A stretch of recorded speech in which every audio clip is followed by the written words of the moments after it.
be for us, the children of today, to make the world of tomorrow a better and happier place.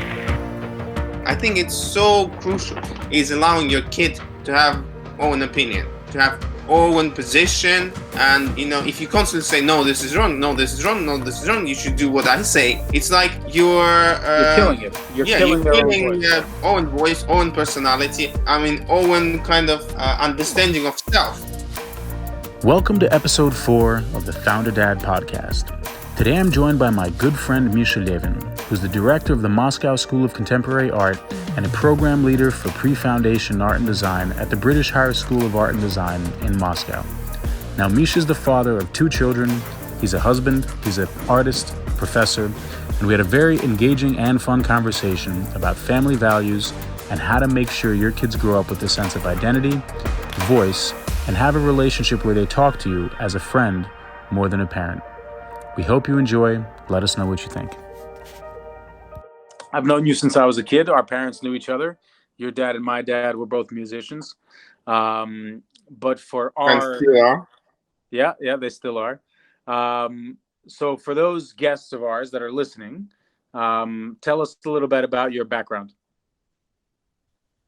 Well, I'm from Moscow, and I'm still now based, although at some point I left Moscow and went to live in UK, in London, to study fine art. So at the moment, as I said, I have been living in Moscow since 2009, and I came back from London to teach, and I've been teaching for almost 10 years. And recently I launched a new school. It's called Moscow School of Contemporary Art, and it's higher education in the field of art and practices connected to contemporary art field, like art management, curatorial studies, and like critical writing and stuff like that. And it's a part of the university, which is a educational institution which is dedicated to creative practices. And it includes schools that teach design, architecture, music,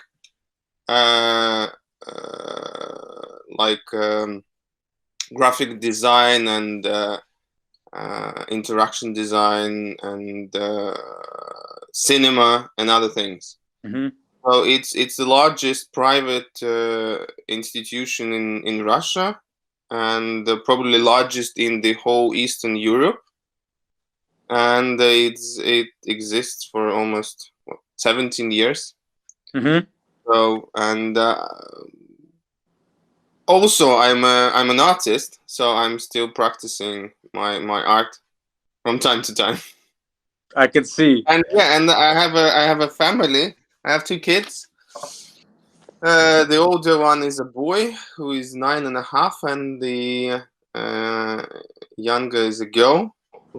She's almost 5 now. Mm-hmm. So the boy is in the 3rd grade, and the girl is not in the school yet. So how old were you when your son was born, and what was going on in your life at that time? I was how old was I? I was 24. Mm-hmm. Yeah. Well, I got married pretty young. I was 20, 21. Mm-hmm. And you got married to a girl that was like your kind of like middle school or high school not high school sweetheart, but you'd known each other since you guys were like kids, right? Yeah, since I was 9, so for a while. Wow. Not that at that point she actually noticed much of me. Well, I did probably, but she was more of a friend with my older sister. But yeah, we actually met on family holidays, and we're known for a while, but we actually started dating like almost 10 years after we first met. And Yeah, so at the time my kid was born, I came back from London from actually 8 years of living there, Mm-hmm. and it was interesting time because there were excitement of coming back home and trying to find my way here in Moscow, but then on the other hand, I was struggling to kind of understand which direction to move in terms of professional career because on one hand I wanted to be professional, to practice professional kind of artist career, Mm-hmm. but then it wasn't easy to have a kind of a regular income, and so it was clear that to support the family, it's important to actually have a like proper job salary and stuff like that. Mm-hmm. So this probably was one of the reasons why I started my career in education, and but overall it's all turned out quite good. So tell me about like when you found out that you're going to be a dad. When your wife told you that she's pregnant, um, like what was your mind state like? Were you? I mean, you were obviously excited. You wanted to have kids. Were you nervous before your son was born? How did you prepare? Did you read books? Did you talk to your parents? Was it something that terrified you, or was it something that you were more excited about? Well, we planned it because we got married in 2007 and our kid got born in 2011. So actually, it was a very conscious decision. Mm-hmm. I was very naive and young, and I actually I probably I didn't realize what it's going to be like. Although I have a younger sister, so she's younger, like 10 years younger than me. So I actually Mm-hmm. saw the whole process of bringing up a little kid. So I Mm-hmm. remember it very well. But then obviously I didn't have much responsibility at that time. So I didn't actually think that it's going to be that difficult. Well, so not to put it right, not that difficult, but it's going to be connected with a lot of new realities, new responsibilities, and stuff like that. Like what? But Like well, like you obviously uh, don't have that much time for yourself anymore. You obviously uh, things, certain things that you used to do and you used to kind of think that you have time for that, they just disappear because there's not that much time anymore. mm-hmm. And Well, so there's I not wasn't much, nervous. but there's not much time if you choose to be at home and be a parent that's involved, right? Which you probably Yeah, I chose guess, to but do. then if you consciously decide to have a kid, then I guess you kind of straight away prepare yourself for the fact that you are going to be committed. Otherwise, why would you commit to making a kid then? Because Well, as I said, I mean, from my side, it was a kind of a we we prepared, we kind of set up the time, we kind of knew that it's going to mhm. happen. So, So tell me but about I, then. I didn't read much books about like how it's going to be like. So I just thought that if I saw it in reality with my little sister, then I thought, well, I know a lot about it, so I'm kind of a pro in that, and Mhm. I don't really need to kind of get much Okay, all right. information. So then tell me about when Philip was born. Like, how was that? Did you have kind of an epiphany? Did things change really quickly? Did it come gradually? And kind of what was the expectation versus reality? Like, how was that first year? What did you learn? What were the challenges? What were the good parts? Well, obviously the excitement of seeing the new life and this creature that suddenly appeared. Uh huh. It's incredible. Um, Do you reality. remember it? Because I know it's 9 years ago, but like, do you remember No, that no, first I year? Do you remember remember? really well. Yeah, everything. Well, not everything, obviously, but I do remember the point of the actual delivery and birth and stuff like that. First few days. Mm-hmm. It's stressful, incredibly stressful. Maybe even a bit terrifying, but incredible. Terrifying and incredible. It's like, Francis Bacon paintings. It's terrifying and incredible. Yeah. It's like, you kind of want to turn away, but then it's just it somehow attracts you so much that you can't do it. You're intrigued. Yeah, you're intrigued, and then you just dragged into that. Anyway, it's probably not the best comparison to Francis Bacon paintings, but yeah. So what was I that mean, first year time. like? I mean, I think the most striking thing is time. How the perception of time, and how actually physically you understand that time dedication or allocation changes for you. It's like I can clearly see that point when my son was born, that suddenly that kind of amount of time that I actually had for my own things, like I don't know, time to relaxing, then suddenly was relocated for this time of looking after, caring, mm-hmm. going for a walk. And When was the first moment that you actually kind of like realized like, wow, like I'm an actual like dad, like this is my kid?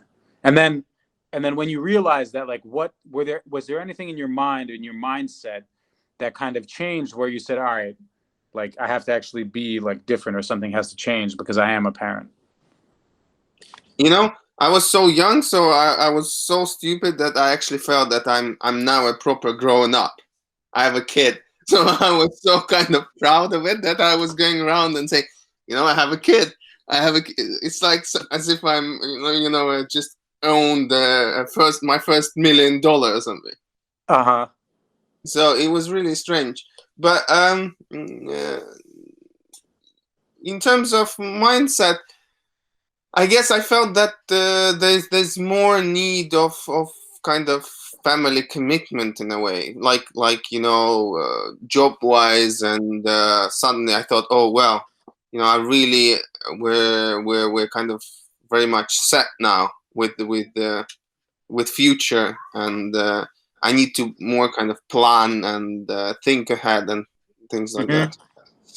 But I can't say that it was kind of frustrating me, but the money issue was kind of getting a bit on top of me, because I suddenly realized that the budget dramatically grew, like family budget, the amount of money we needed, and Mm-hmm.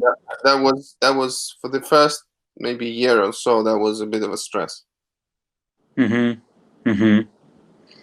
But then things, I guess it's how life flows. So I guess things started to move on and spin around, and kind of income came along. So what are there any moments during that first year or 2 years of your son's life that kind of stand out as, like, because I know, I mean, like for me, with my kid, I remember the first time that he combined a series of words, and it was the Yeah, first yeah, time that he, like, that's incredible. I yeah. remember we were driving from a friend's place. We were there at the party, and Philip was probably a year and 3 months or something like that.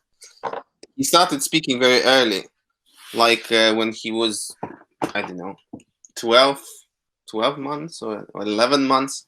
Mm-hmm.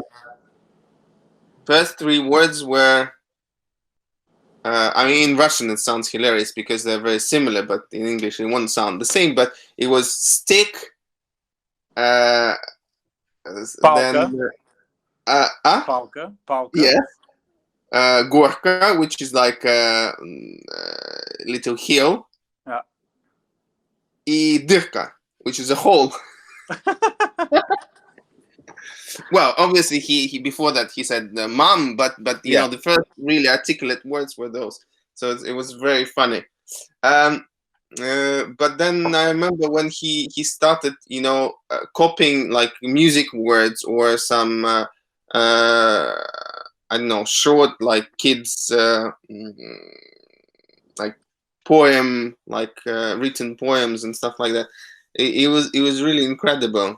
Like and I remember that time in the car when he actually, I don't know, continuously for, I don't know, probably about 10 minutes we're like getting out like those lyrics. It was Mm-hmm. really great.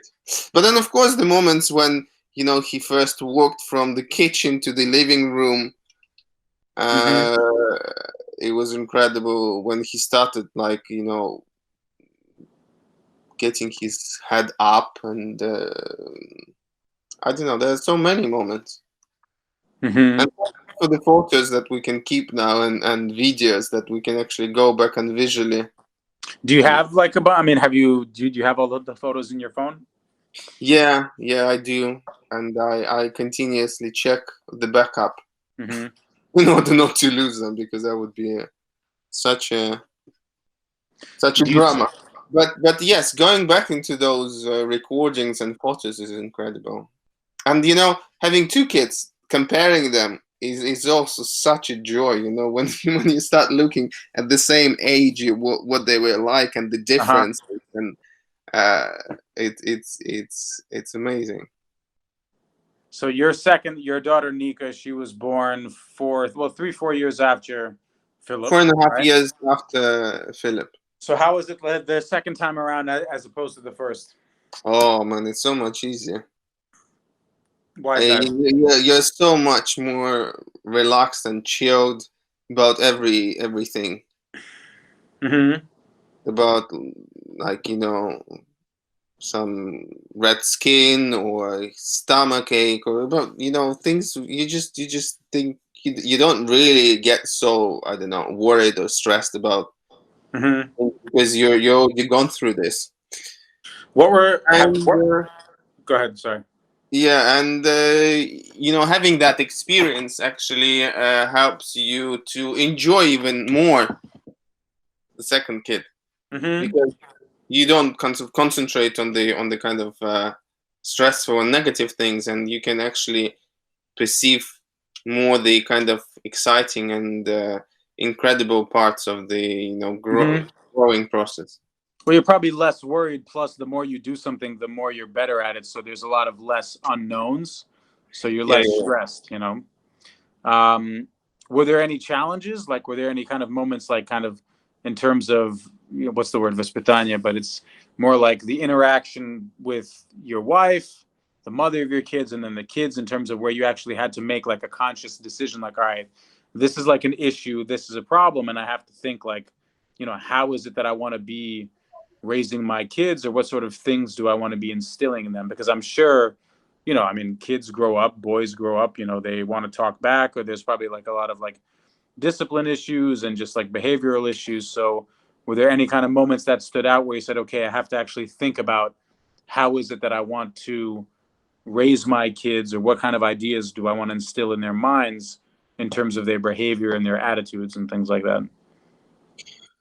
well, uh, in our case, it most of it happens kind of naturally, and kind of it goes along with the upbringing that we had, with the type of uh, you know values that we inherited from our parents, and Mm-hmm. our kind of social background and things like that. So I can't really say that we with my wife actually sat down and kind of set up specific things. Of course, we talk, we discuss things, we realize that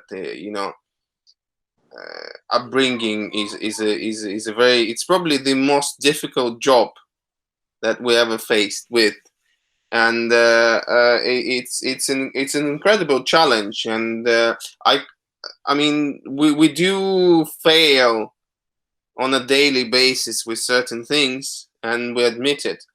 But having said that, it's still the greatest challenge and the most exciting challenge, because you can see that your kids is the protection of the environment that you create, the kind of values that you believe into, and the kids are like sponges, yeah, they really absorb everything that surrounds them. So of course my son, he brings a lot of things from the school, and a lot of them I really don't like, but I just have to deal with it, because that's the reality we're into, and I can't protect, or I can't like stop him from observing that, because that's part of his life experience. I just have to deal with it somehow and adapt, and try and find the balance. Mm-hmm. But I can certainly say that there is great room for improvement in terms of how much time we dedicate, how much attention, how much we actually should listen more our kids, and try and stand in their position, rather than being like a parent, when we're just like prescript and So what do you? So I'm curious. So what do you mean by that? Like, give why is that important? Because that's an interesting kind of because insight. I think that helps a lot to establish more closer relationship with the kid. Because otherwise, we not consciously, constantly like prescript and say, you should do this, you shouldn't do this, you should do this, you shouldn't do this. At some point, the kid would just get fed up and tired of that. Well, because there has to be a dialogue. Yeah, there has to be a dialogue, and it's important to actually to create this kind of environment for a constructive dialogue, where the kid would actually feel comfortable sharing things. Mm-hmm. Because if you consciously say, "Oh God, this is wrong," or "You shouldn't do this," you shouldn't, then there won't be this kind of. Then you're just authoritative as opposed to a relationship. Okay, so then what are what do you do then as like an example of how do you think it's possible to establish that sort of relationship? I By think, just ask. sharing interest, having common activities, Mm-hmm. like doing things which are exciting for both parts, enjoyable and exciting. Well, like, I don't know, But does that playing help? sport, That helps in game. terms of the relationship, but does that help in terms of having Well, him I feel think comfortable talking if to you you? have themes that you can discuss, that you are interested both into, if you kind of, apart from like, not apart, but like separate from kind of normal set of kind of dialogues and set of kind of things which come into kind of mm, like routine. Yeah. Mm-hmm. You need to look after his, I don't know, homework, school, like looking after health and other things. So this kind of part of really more of a kind of a based on friendship and interest. Mm-hmm. And I think that it looks like it helps. It looks like it actually uh, changes and kind of swoops from kind of just being parent and a kid to kind of just two personalities that share same interest, well, some common interests. Mm-hmm.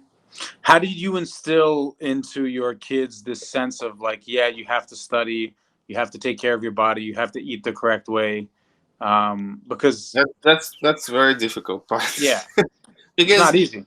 that's what I was saying. When the kid sees the others that I don't know, drink unhealthy, eat unhealthy, and you don't allow this at home. So obviously the kid starts building this kind of rebellion attitude that you as a parent is kind of not stopping him from enjoying things that others enjoy. Yeah, like Coca-Cola. Exactly. Which is very and beneficial and good for you. Yeah. Exactly. So it is very difficult, and you just constantly explain. Well, I do practice looking at some funny videos when certain things used not for mm, food consumption, but for other uses, and then you just say, well, look, this is hilarious. People that actually drink this, you can, I don't know, clean a toilet with it or something others. Sometimes it helps, sometimes it doesn't, but Have you? trying to show it through the media that familiar to the kid, I don't know, like video blogging or other things, actually do help. You know what I? Do do kind of get the communication a bit closer to his understanding and his perception.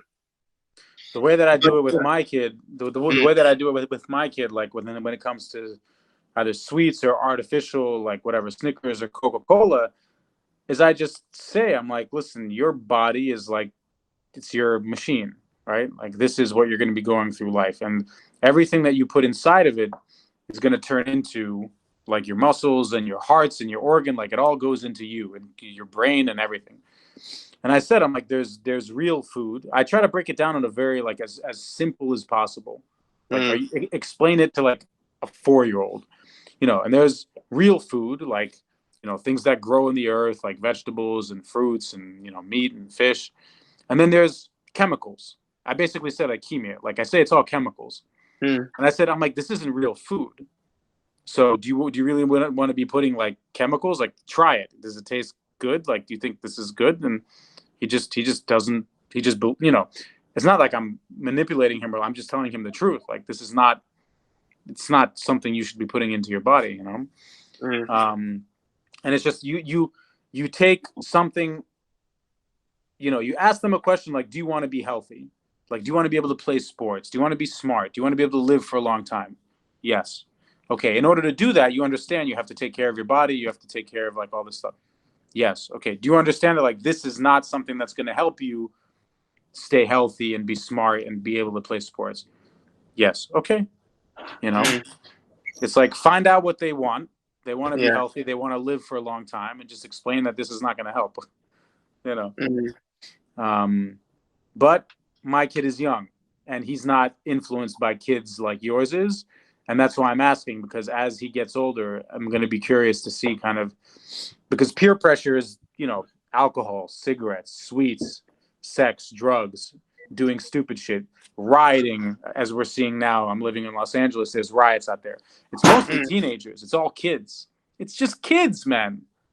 Like, it's literally kids. But, as I was saying, for them to rebel is something very natural. It's something that they feel that through this, they're kind of expressing themselves. They're kind of raising their voice. They're actually saying what they kind of think. And they're finding an identity that's independent of the one that you give them at home. Yeah, exactly. And very often, when you see them growing, they feel the kind of need to have their own voice, to have their own position, to have. So that's why you said listening is very important. Communication. Yeah, communication is hugely important, and actually allowing, I think it's so crucial, is allowing your kid to have own opinion, to have own position, and if you constantly say, no, this is wrong, no, this is wrong, no, this is wrong, you should do what I say, it's like you're killing it. You're killing their own voice. Own voice, own personality. I mean, own kind of understanding of self. And I think that's fundamental in terms of kind of process of growing up and growing up as a personality. So how do you give kids the confidence that they need to actually have that sense of identity and have that sense of self? Because I know a lot of kids, everybody has different personalities, but something like self-confidence, I mean, in my opinion, I think it's probably one of the most important things that you can give to a kid, because that gives them the ability to go out into the world, take risks, do things that might not be comfortable, and believe that even though it might not work out in the beginning, you got to keep trying. You got to keep training. And, we want to play football. You want to be a painter. You want to do math. It's not going to work from the beginning. And it's usually not going to work. Like, life is a struggle, and it's going to always be a struggle. So how do you instill that sense of like self-confidence and kind of this, I don't want to say work ethic, but this understanding that like it's, you're capable of doing anything that you want as long as you keep trying and you keep trying? Well, again, it's communication, support. It's when you actually constantly state that you believe in whatever the kid is doing, is trying, and unless you do that, then I think the sense of that confidence is not gonna kind of appear or grow or actually because I think obviously kids try things out, and they often don't realize what should be done, what shouldn't be done, what should they try or shouldn't. And this process of trying is also important, because through this they learn. And it's important that the kid will learn on its own mistakes. And talking through this, not actually constantly pointing into their mistakes, but actually talking through the process of making mistakes and then learning on them is I guess is a way through this process. Mm-hmm. Because if you're gonna protect constantly and say, don't do that because that's a risk, don't do this because this is a risk, don't get into that company, or don't talk to this one, or don't go out there, then the kid won't build that kind of own sense of trying things out and understanding, building his own kind of sense of reality, I guess. Well, and it's also, they're going to have to do that one way or another. Whether it's if you're going to stop them from doing it now, that means they're going to have to do it later. And it's better to do that now earlier and understand that, okay, you do have to be smart and you do have to be careful and think about these things, as opposed to doing it when you're older. The risk could be much higher, right? So it's better for them to kind of understand that lesson learned now at an early age. They will grow up being terrified and scared to do any kind of step. True. And they're going to be always stuck to you asking and being really like addicted to your approval, to your advice, to your opinion, and they won't have that sense of confidence and sense of, again, self kind of belief and ability to make decisions themselves, which is awful. It's like, in Russia we have that issue that in terms of parents upbringing kids, and that there's so much attention and so much control that kids often struggle with self-responsibility, just because they're so close to the kind of family and family kind of attention and control is just overwhelming. And I think the family is always going to be there. That's why a lot of people still live with their families and their parents when they're like 20, 25, 30 years old. Exactly. Yeah, But because who's at fault? The parents or the kids? yeah, The parents. parents. Well, I think it is definitely the parents. That's Of because course. yeah, it's the need of giving, like, personal space, personal kind of But the path. thing is parents, I think, and this is a question, I guess, is do parents do that from a good space because they say, look, I'm concerned, I don't want my kid to be upset, don't want him to get hurt. So maybe parents are doing it with like the right intentions, but the result in the end is the kids become completely they're not responsible, they're not self-reliant, and then they're not capable to exist into the world independently, right? Completely, completely. I think it's a cultural thing, and it's almost like a national kind of speciality, I guess. Mm-hmm. And I'm not saying that it always works out like as a mistake, as some kind of error, but often it does have a dramatic effect So you on. talked about values, and you talked about like the things that your parents instilled. Um, and I know your family quite well, and you guys have always been like an awesome example of just like such a good family. But I'm curious, like, so what are the values that you think that your parents um, taught, passed down, or showed to you that you consciously try to also share and instill in your own kids? Uh, well, there are a lot of things. Well, I guess kind of they're all very human. They're all very uh, Real? mm, yeah. Well, yeah. They're kind of normal things.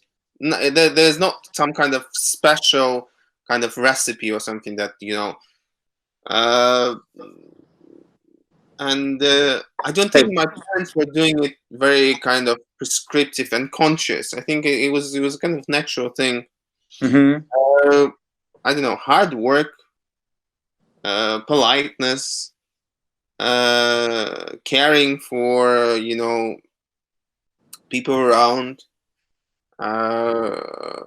curiosity, uh, responsibility for what you do, and Respect. yeah, respect and making choice. I think that was fundamental. They allowed me to make the choice in Hmm. my life path, and Okay. that was the best thing that my dad did. Is that when I was 11, he actually asked me at that time where I want to develop in which field, because at the time I was doing my art and I was also studying professionally classical music, and he just, after the fifth grade, he just asked me, do you want to carry on with this or do you want to choose this? Mm-hmm. And totally gave me the right to make that choice, and that was I so much respect him for that. And you Although remember that. this is very uncommon for kind of Russian environment to do such things, Mm-hmm. to allow the kid at that age to choose. And once you chose, when you knew that you had a choice, what did that give you? I don't know, confidence. Okay. It gave me confidence. It gave me understanding that it was my choice, not that I was told to do certain things. Mm-hmm. And I think it gave me a great belief in what I was doing. And I knew that I've chosen this because I actually love it, and I actually want to dedicate my life to doing this. Mm-hmm. and that never gave me a second of doubt, even though there were difficult moments and in terms of like owning money and stuff like that, but never gave me a doubt that I made a wrong choice, that I should have done something else in life. And oh, of course, there were a great deal of support and help, stuff like that. How do you, I don't know if you've started having these conversations, but like, how do you explain to Philip? Because I mean, look, our kids are growing up. You know, they have access to the internet, they have access to mobile phones, they have access to a lot more information, right? How do you have conversations about, you know, things that are good, things that are bad, things to spend your time on, your attention on, you know, your definition of success, kind of like what the next steps are, you know? How do you have those conversations? How do you kind of try to guide them towards, you know, is there a goal that you're guiding them to, or is it just, you know? I really don't know, man. I have no answer to this. Seriously, well, of course, I want my kid to be successful. Of course, I want him to be happy. Of course, I want him to do things which he But what is likes. success? But what is success? Like, what is your definition of success, or what's success? What's success for your son in your eyes? Well, it's I guess it's a state of mind. Yeah, so he needs to be, he needs to be doing what he loves and what excites him, interests him. Obviously, I would definitely like it to be something that can support him and his future family. Mm-hmm. I'm not in any way hoping that he will support me. Hopefully, I won't need that he needs to support me when I'm old.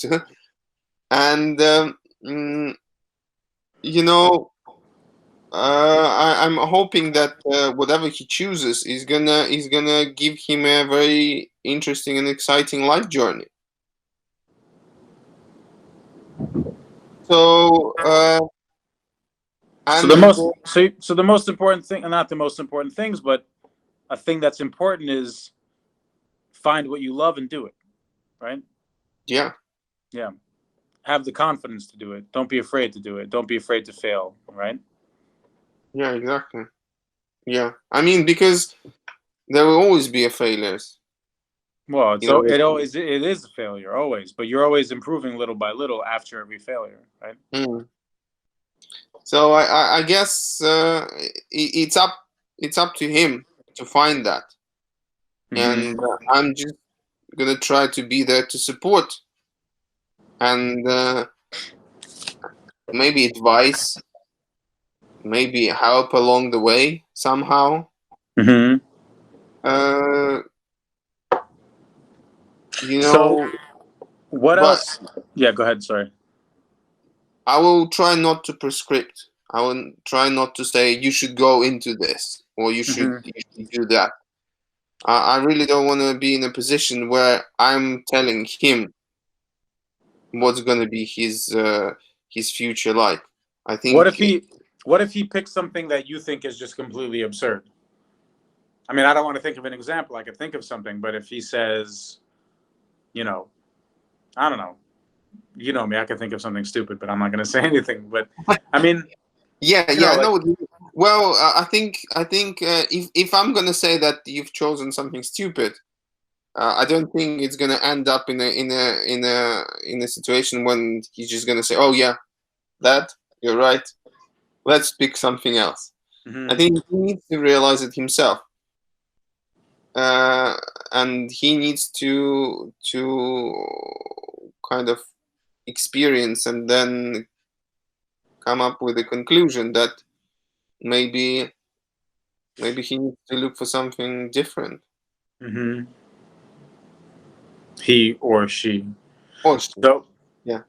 so we talked about self-confidence. What other qualities of character do you think are important for kids, especially in our day, when again, influenced through other kids, schools, social media, the internet. Like, what do you think is important for them to keep in mind or have in terms of like personality traits in order to be able to navigate this life that's becoming, I think more complicated, more confusing. There's more information. You don't know who to trust. You don't know what to trust. You don't know what to fall back on. Yeah, I mean, yeah, it's difficult times that we're living in. Are you concerned at Well, all about that? I mean, is this something that you're concerned about? Like, okay, the world is changing. There's more information, mobile phones, internet, real news, fake news, what to trust, influencers, social media, all this crap. All these different kind of things are I going to be mean, of vying for course, your kids' attention. yeah, yeah, it is worrying. But then, if we look back into the history, you know, every point in time brought its own kind of challenges. So I guess we live in a time where we have that challenge. But Do you you see it know, as a challenge? huh? Do you see it as a challenge? I mean, like, what? All right, how about I'll flip it. I'll say, what are the challenges that you see that are going to be facing your kids, our kids, kids today, right? Growing up in the world that they're growing up in. Well, What are you concerned about, if anything? I think the challenge that we have and our kids having is and obviously that whole issue with information, whole issue with communication, whole issue of that kind of a uh, global way of kind of shifting values. Mm-hmm. And I think we're at the point when it's difficult to understand what's the kind of a global idea of values that we either share or have in common. Mm-hmm. So, Move your camera down a little bit because I can only see the top of your head. There you go. sorry. Yeah. So I was saying there's this sense of uncertainty. Yeah, uncertainty in terms of what I guess progress, technology brings to us. Whether we were sharing this kind of idea since industrial revolution that technology brings wealth, technology brings knowledge and kind of comfort, progression, and things like that. I'm not sure that nowadays we can clearly say yes, certain things become more comfortable and possible. Yet, on the other hand, we can say that it brings complications. It brings definitely a lot of kind of questions, and those type of questions brings worries about the future, how Mm-hmm. technology will really benefit us. And when you start thinking in a perspective to your kids and their next generations, that becomes even more worrying. Well, yeah, Because because you work with kids. You see kids now, right? The younger generation. That's I mean, so what are you thinking? yeah, What do I you mean, see? yeah, you see problems in terms of, as I said, communication. Yes, so they're very addicted to the to be kind of concentrated in their devices, in the kind of virtual kind of world reality, uh, kind of uh, certain things become very kind of important to them. Yet if you really think about them, they're kind of not material and not valuable in connection to kind of real world. Mm-hmm. And yeah, it's like with computer games. I when I was a teenager, I did quite enjoy playing and playing with friends and stuff like that. But then I kind of got, I guess, bored with it. Mm-hmm. Now I see that it's from very young age, or kids start getting familiar with iPads and Yep. devices from like months, basically. And I can see how their interest in real world and this kind of virtual is shifting towards virtual. So they struggle with the kind of enjoyment of reality, of physicality, and that terrifies me. That's pretty scary, right? That is terrifying. It's like, I can see how the kid is excited of, I don't know, twisting, doing some stupid things on a kind of a screen, but then he's bored and he doesn't know what to do with the physical thing. Although, as a kid, you should experience what through that kind of physical interaction. Yep. So that's definitely is something. It's a huge challenge for humanity to solve that and to find the balance. Yep. Because if we don't find the balance, we're screwed, I think. Yeah. In the next few generations, humanity will face some radical, I think, crisis in Because kids are going to grow up, and living with the physical things around.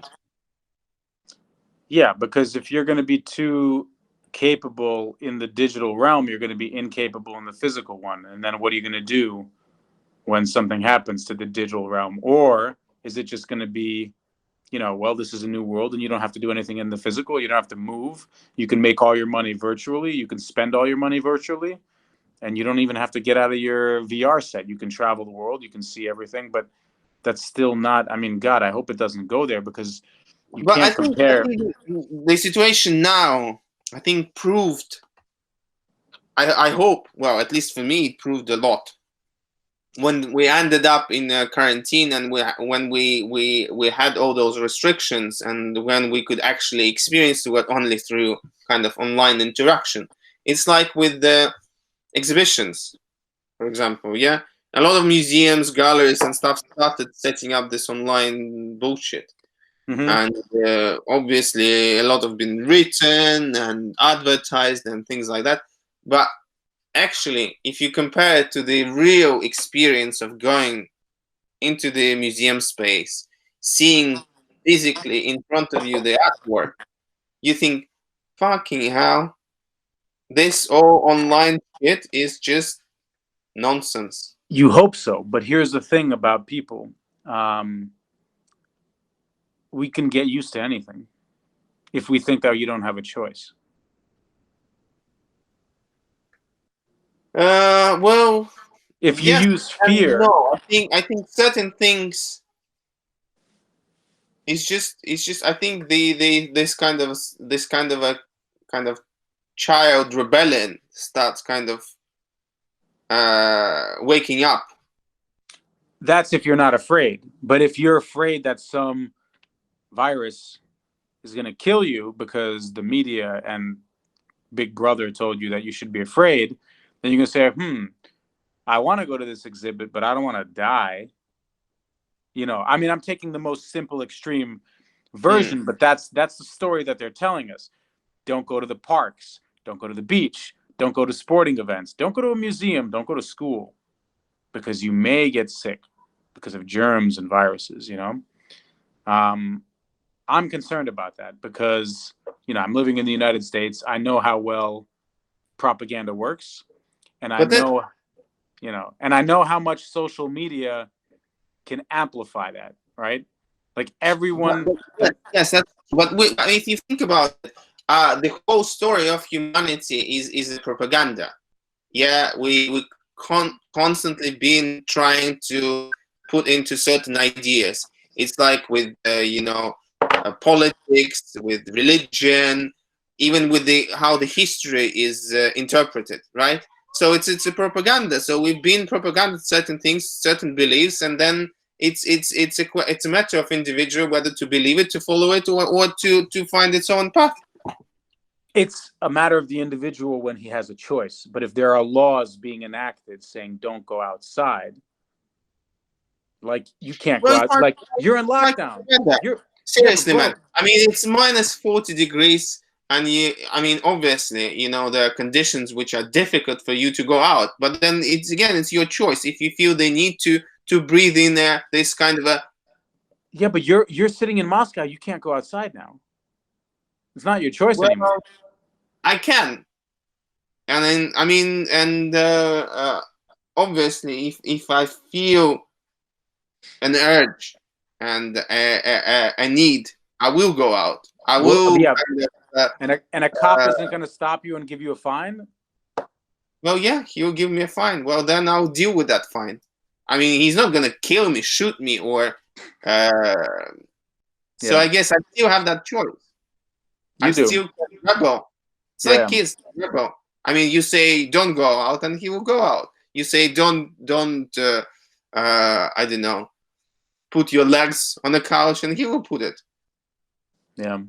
I'm not gonna kill him. I'm gonna probably, fine him, or, try and forbid. So it's the same. It's just that kind of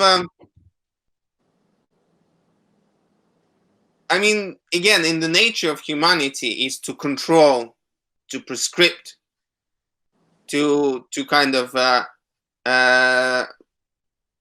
build those restrictions and create controls. Yep. But every single one of us is an individual, and we always can make a choice, and we always can say no. We always can do something different. And we look at it. So. Yeah. I mean, we're not losing our. I think that's the only belief and hope we have. Otherwise, what's the whole point of living? Otherwise, you just say, "Well, I'm here. I've been born to just follow whatever I've been told to do," and then, I mean, what sort of life it is? Being a sheep. Yeah. Well, again, it's an individual choice, and I think going back to the parents' responsibility is to bring up a kid in such way that he or she wouldn't be a sheep. Yep. So they wouldn't be used to just follow what they're told. They will have that character to make their own choices. Yeah. Think critically, do research, question, don't believe everything that you see, don't believe everything that you hear. Think for yourself and make an independent choice.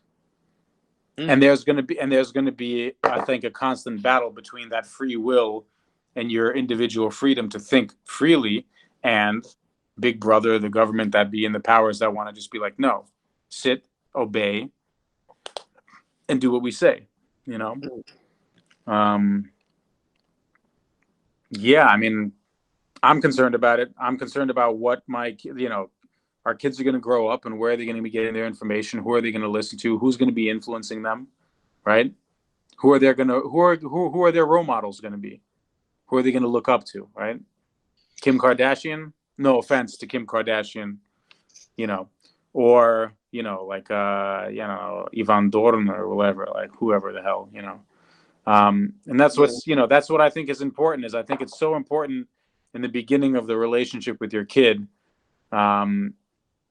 For them to look up to you, you know what I mean? Like for you to be that kind of source of, when they have a question or they want to find out something about the world, they're not going to, check Google, but they'll start with you, and then they're going to be, and they trust you, and you're going to be that kind of authority, and you're going to still have that attachment. Because once your kid loses, once you lose authority and respect in their eyes, and you're not the person that they go to, and they're not attached to you, then you've lost them, So that's why it's super important to keep that, Yeah, and I think respect for sure. In terms of authority, I think they need to have that feeling of certain equality. Yes, that they can actually, that your eyes and their eyes are on the same level, that you're not looking from up downwards on them, but actually there's this kind of equal shared kind of common friendly balance. But what about the fact that, like, you don't want to say like better or more? Like, there should still be something like, well, if they're asking you and you tell them, then they should kind Well, of. again, that should be from a perspective that you are very willing to share with them your life experience, what you've learned in your life, rather than saying, I know better than you. You would say, well, from my experience, from what I've had, from what I've learned, from my mistakes, I know this. And I suggest, rather than say, well, I lived the life. What do you think is the best way to share life experience? What do you think is the best way that a parent can share their life experience with their kids? Like, how do you do it? How? Well, Where do you keep all that information in order to ultimately share it with your kids? That's a good question. Well, I think storytelling, just like widely, is a huge kind of instrument and kind of a tool that we can find that dialogue through. Yeah. Storytelling, like actually having that kind of a conversations and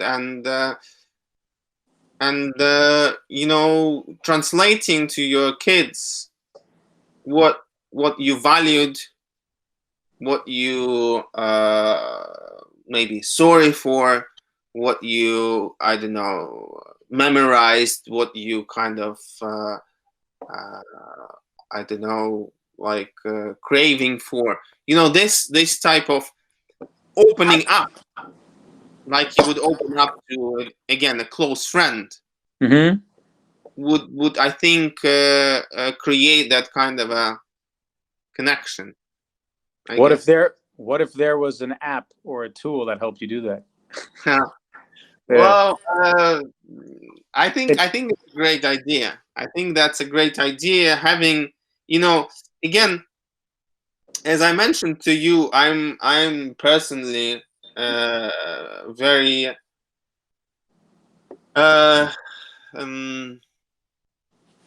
very worried about losing certain type of information. For